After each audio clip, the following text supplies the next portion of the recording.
বাড়িতে যদি 10 টাকা দামের এক প্যাকেট সিমাই থাকে তাহলে সেই সিমাই দিয়ে এক্ষুনি ঝটপট বানিয়ে নিন এই নাস্তা রেসিপিটা। নাস্তা রেসিপিটা তৈরি করার জন্য নিয়ে নিচ্ছি আমি এখানে সিমাই।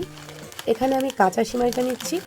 এবার এই সিমাইগুলোকে আমি একটু গুঁড়ো করে নেব, কারণ গ্রাইন্ডারে এগুলোকে আমাদের একদম ডাস্ট পাউডার করে নিতে হবে। এবার এই সিমাইগুলোকে আমি গ্রাইন্ডারে গুঁড়ো করে নেব। এই দেখুন বন্ধুরা, সিমাইটাকে ঠিক এইভাবে গুঁড়ো করে নিতে হবে। এখানে সুজির থেকে আর একটু মিহি করে গুঁড়ো করতে হবে। সুজিটা যেমন একটু বড় দানা হয় তার থেকে একটু মিহি করে নিয়ে নিচ্ছি একটা ছোট্ট বাটি আর একটা স্টেইনার। এর মধ্যে আমি গুঁড়ো করে নেওয়া সেমাইটা চেলে নেব। আর এই নাস্তা রেসিপিটা সকালের জলখাবার হোক বা বাচ্চাদের টিফিনে সবসময়ই কিন্তু একদম পারফেক্ট জমবে। এই যে পেয়ে গেলাম আমরা ঠিক এতটুকু সেমাইয়ের গুঁড়ো। এবার এটা দিয়ে করে নেব বাকি স্টেপগুলো। নিয়ে নিলাম একটা মিক্সিং বোল, একটা ডিম ভেঙে নেব। এটাকে একটু ফেটিয়ে নিচ্ছি। এক প্যাকেট কাঁচা সেমাইয়ের জন্য আমি এখানে একটা ডিম ব্যবহার করছি। এবার কিছু শুকনো উপকরণ মিশিয়ে নেব আমি গুঁড়ো করা সেমাইয়ের মধ্যে। এখানে দিয়ে দেবো আমি 1 চিমটি লবণ, টেস্ট অ্যাকর্ডিং লবণটা দিতে হবে। এবার দিয়ে দেবো আমি 10 টাকা দামের একটা গুঁড়ো দুধের প্যাকেট এখানে ঢেলে দিচ্ছি। দিয়ে দেবো আমি 2 চা চামচ পরিমাণ বেকিং পাউডার। আগে দিয়েছিলাম 1 চা চামচ, এবার দিয়ে দিচ্ছি আরও 1 চা চামচ।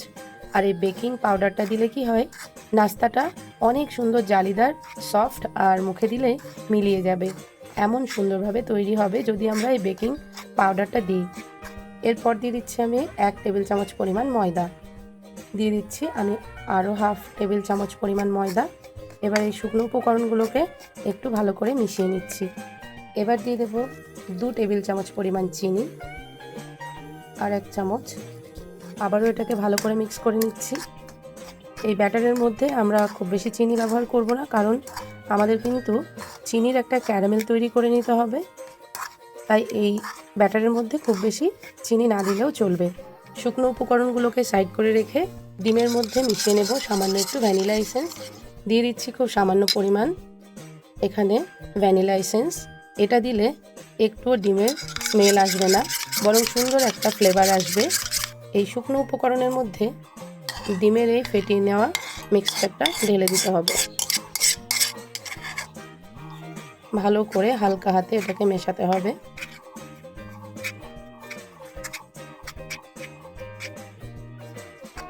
এবার এর মধ্যে দিয়ে দেব কিছুটা পরিমাণ লিকুইড দুধ।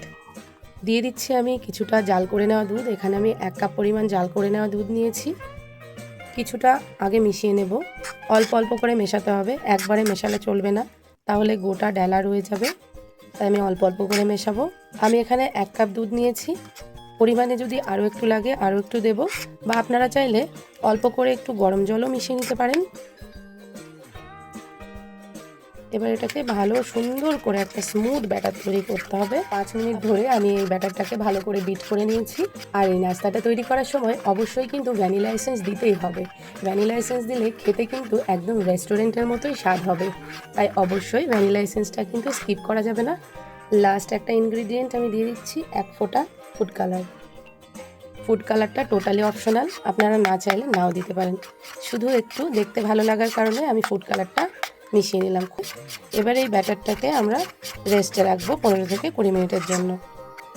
এটাকে এইভাবে ঢাকা দিয়ে 20 মিনিট রেখে দিচ্ছি। এর মাঝে আমি একটা সুগার ক্যারামেল তৈরি করে নেব।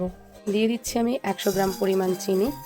যে কাপে করে চিনি দিয়েছিলাম সেই কাপের 4 ভাগের 1 ভাগ জল দিয়ে দিলাম। এবার এই চিনিগুলোকে একেবারেই টাচ করব না, একটু স্প্রেড করে দিয়ে একদম লো ফ্লেমে এটাকে ক্যারামেলাইজ হতে দেব। চিনিগুলো একদম মেল্ট হয়ে গেছে। এখানে দিয়ে দিচ্ছি আমি একটু পাতিলেবু। এতে করে চিনিগুলো একদম দানা বেঁধে যাবে না, ক্রিস্টালাইজ হবে না, সঠিকভাবেই এই ক্যারামেলটা তৈরি হবে। একদম লো ফ্লেমে এটাকে একটু নাড়াচাড়া করতে রং ধরে নিয়েছে। এর মধ্যে দিয়ে দিচ্ছি আমি সামান্য পরিমাণ জল। আর এই জলটা দেওয়ার পর একটু লিকুইড হয়ে যাবে। একটু নাড়াচাড়া করে এটাকে একটা বাটির মধ্যে নামিয়ে নিতে হবে। মানে এটা একদম রেডি হয়ে গেছে এই ক্যারামেলটা। ওভেনের উপরে বসিয়ে দিলাম একটা ফ্রাইং প্যান, ননস্টিকের ফ্রাইং প্যান। এবার এর মধ্যে দিয়ে দেবো আমি মাত্র কয়েক ফোঁটা তেল। এখানে আপনারা সাদা তেল, বাটার বা ঘি যে কোনো কিছু ব্যবহার করতে পারেন। ছড়িয়ে দেব এই ব্রাশ দিয়ে। একদম জিরো অয়েলে তৈরি হবে আজকের এই নাস্তা রেসিপিটা। সকালে উঠে হাজারো ব্যস্ততার মধ্যে আপনার হাতে যদি মাত্র 10 মিনিট সময় থাকে, ঝটপট তৈরি করে নিতে পারবেন এই নাস্তা রেসিপিটা। 8 থেকে 80 সবাই পছন্দ করবে। খেতে এত সুস্বাদু হয়, একবার যে খাবে সে বারবার খেতে চাইবে। দেখেছেন বন্ধুরা কি সুন্দর জালিদার হয়েছে, কত পারফেক্টভাবে তৈরি হয়েছে নাস্তাগুলো। আর আপনারা যদি এই পদ্ধতিটা ফলো করে এই নাস্তাগুলো তৈরি করে নেন, ঠিক এরকম পারফেক্টভাবে আপনিও তৈরি করতে পারবেন। আপনারা যদি এই নাস্তা রেসিপিটা বাড়িতে তৈরি করতে চান, তাহলে অবশ্যই ব্যাটারের ঘনত্বটা আর এই পদ্ধতিটা সম্পূর্ণটা ভালোভাবে দেখে নেবেন, যাতে আপনিও খুব সহজে ইজিলি এরকম পারফেক্ট নাস্তাটা বাড়িতে তৈরি করতে পারেন।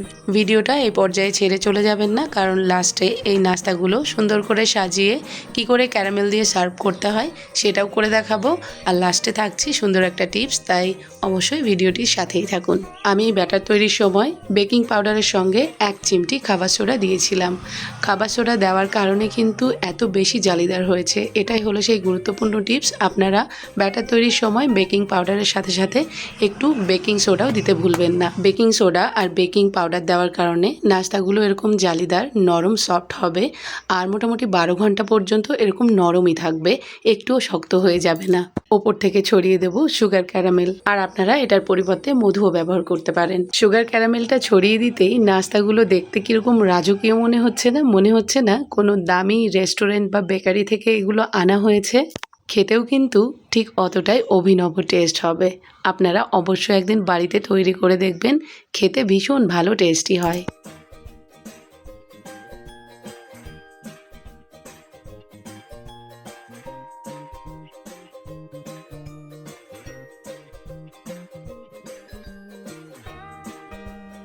আশা করি আমার আজকের এই নাস্তা রেসিপিটা আপনাদের ভালো লেগেছে।